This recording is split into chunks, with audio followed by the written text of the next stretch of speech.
New irrigation policy needs to be drafted. అది Congress BJP చేయలేకపోయింది. ఖచ్చితంగా రేపు మా గవర్నమెంటే వస్తుంది, మేము చేసి చూపిస్తాం. 100% ప్రతి ఎకరానికి నీళ్ళు ఇస్తాం. మిషన్ భగీరథ లాగా భారతదేశ వ్యాప్తంగా 5-6 ఏళ్ల లోపల ప్రతి ఇంటికి నల్లబెట్టి నీళ్ళు ఇస్తాం అధ్యక్ష. చేసి చూపిస్తాం 100%. అధ్యక్ష, కరెంటు పుష్కలమైనటువంటి వనరులు మన దగ్గర భగవంతుడు ఇచ్చాడు. నీళ్ళు ఎట్లున్నాయో, ఎంత ఉన్నాయో, మిగులు నీళ్ళు ఉన్నాయో అట్లనే సర్ప్లస్ పవర్ ఎనర్జీ ఉంది మన దగ్గర, ఇంధనం ఉంది. Indian coal reserves are 361 billion tons. 361 billion టన్నుల కోల్ రిజర్వ్స్ ఉన్నాయి అధ్యక్ష. ఇది గవర్నమెంట్ ఆఫ్ ఇండియా లెక్క, నా లెక్క కాదు. 361 బిలియన్లలో మనం కోల్ ఎక్స్ట్రాక్ట్ చేస్తుంటే 40 to 50% వస్తుంది అధ్యక్ష, మిగతా 50% రాదు. ఎస్టిమేటెడ్ కోల్ ఎప్పుడు కూడా మన సింగరేణి గెలలు కానీ ఇంకొకడ కానీ తీస్తున్నప్పుడు, మనం తవ్వుతున్నప్పుడు 45 to 50% వస్తుంది. Even at the rate of 40% లెక్క పెడితే కూడా ఈ 361 బిలియన్ టన్నుల బొగ్గు భారతదేశ అవసరాలకు సరిపడే విద్యుత్తును ప్రొడ్యూస్ చేయడానికి 125 సంవత్సరాలకు సరిపోయేంత బొగ్గు ఉంది అధ్యక్ష. 125 years సరిపోయే బొగ్గు నిల్వలనే ఈ దేశంలో. ఏం చేస్తారు అధ్యక్ష కాంగ్రెస్ బీజేపీలు? కోల్ ఇండియా 3 బొగ్గు గనులకు అధ్యక్ష 230 కిలోమీటర్ల రైల్వేలు వేయమని వీళ్ళని అడగలే డబ్బులు. కోల్ ఇండియా డబ్బులు డిపాజిట్ చేసింది. అద్భుతమైన క్వాలిటీ బొగ్గు ఉన్నటువంటి ఛత్తీస్గఢ్, ఒరిస్సా, జార్ఖండ్ 3 రాష్ట్రాలలో ఒకసారి 50 కిలోమీటర్లు, ఒకసారి 120 కిలోమీటర్లు, ఒకసారి 80 కిలోమీటర్లు. 15 సంవత్సరాలు అయితే హరిలేసి ఇవ్వలేదు అధ్యక్ష, వేస్తలేరు. డబ్బులు కోల్ ఇండియా డిపాజిట్ చేస్తారు కూడా. కానీ ఆన్ ద కాంట్రరీ ఏం చేస్తారు?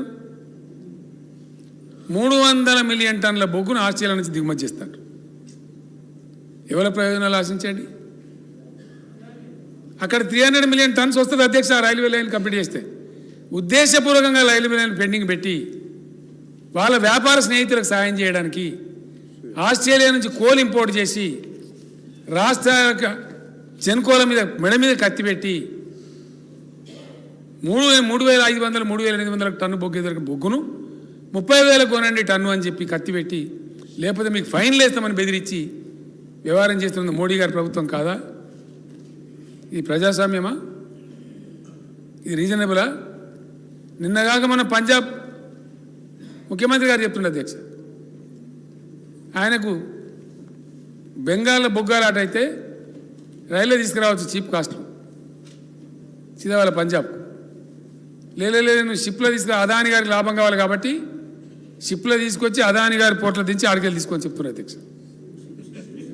ఆర్డరే ఇచ్చిండ్రు. ఆయన మీటింగ్లో చెప్పిండు, అక్కడ ఖమ్మంలో సభలో చెప్పిండు ఆయన. ఇదే ఆయన దేశాన్ని జరిపించే పద్ధతి? ఇంకా దేశం బాగుపడుతుందా? దేశానికి కరెంట్ వస్తుందా? రాదా అధ్యక్ష? దమ్మున్న ప్రధానమంత్రి అయితే రాలేదా తెలంగాణలో? రాలేదా అధ్యక్ష? ఏముండే అధ్యక్ష తెలంగాణలో? మనం అందరం ఏడవలేదా 30-35 ఏళ్ళు? ఎప్పుడు వస్తుందో భగవంతుని కెరక, ఎప్పుడు పోతుందో భగవంతుని కెరక. మంచిగా వర్ధిల్లుతుండే ఇన్వర్టర్లు, కన్వర్టర్లు, జనరేటర్లు, స్టెబిలైజర్లు. ఆ దుకాణం 361 బిలియన్లలో మనం కోల్ ఎక్స్ట్రాక్ట్ చేస్తుంటే 40 to 50% వస్తుంది అధ్యక్ష, మిగతా 50% రాదు.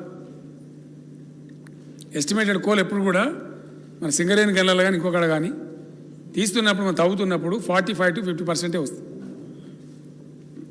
Even at the rate of 40% లెక్క పెడితే కూడా ఈ 361 బిలియన్ టన్నుల బొగ్గు భారతదేశ అవసరాలకు సరిపడే విద్యుత్తును ప్రొడ్యూస్ చేయడానికి 125 సంవత్సరాలకు సరిపోయేంత బొగ్గు ఉంది అధ్యక్ష. 125 years సరిపోయే బొగ్గు నిల్వలనే ఈ దేశంలో. ఏం చేస్తారు అధ్యక్ష కాంగ్రెస్ బీజేపీలు? కోల్ ఇండియా 3 బొగ్గు గనులకు అధ్యక్ష 230 కిలోమీటర్ల రైల్వేలు వేయమని వీళ్ళని అడగలే డబ్బులు. కోల్ ఇండియా డబ్బులు డిపాజిట్ చేసింది. అద్భుతమైన క్వాలిటీ బొగ్గు ఉన్నటువంటి ఛత్తీస్గఢ్, ఒరిస్సా, జార్ఖండ్ 3 రాష్ట్రాలలో ఒకసారి 50 కిలోమీటర్లు, ఒకసారి 120 కిలోమీటర్లు, ఒకసారి 80 కిలోమీటర్లు. 15 సంవత్సరాలు అయితే హరిలేసి ఇవ్వలేదు అధ్యక్ష, వేస్తలేరు. డబ్బులు కోల్ ఇండియా డిపాజిట్ చేస్తారు కూడా. కానీ అంత కాంట్రరీ ఏం చేస్తారు? 300 మిలియన్ టన్నుల బొగ్గును ఆస్ట్రేలియా నుంచి దిగుమతి చేస్తారు.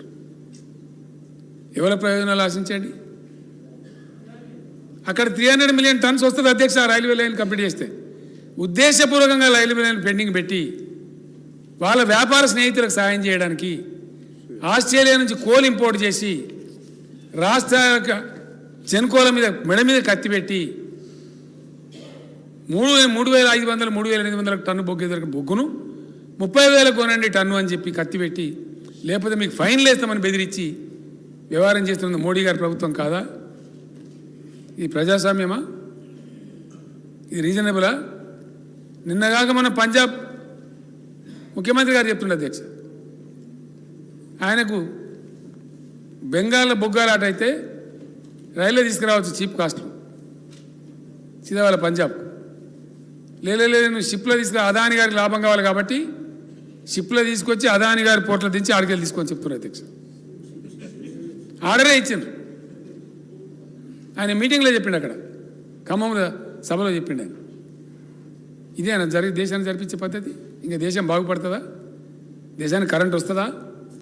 రాదా అధ్యక్ష? దమ్మున్న ప్రధానమంత్రి అయితే రాలేదా తెలంగాణలో?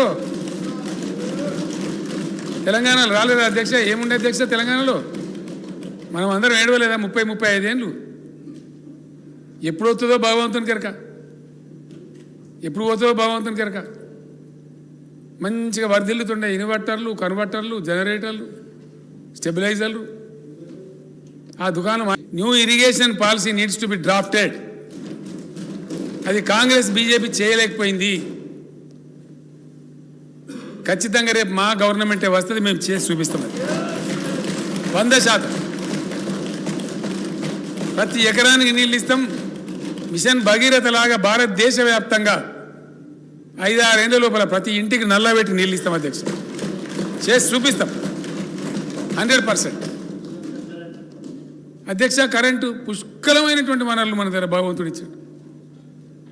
నీళ్ళు ఎట్లున్నాయో, ఎంత ఉన్నాయో, మిగులు నీళ్ళు ఉన్నాయో అట్లనే సర్ప్లస్ పవర్ ఎనర్జీ ఉంది మన దగ్గర, ఇంధనం ఉంది. Indian coal reserves are 361 billion tons. 361 billion టన్నుల కోల్ రిజర్వ్స్ ఉన్నాయి అధ్యక్ష.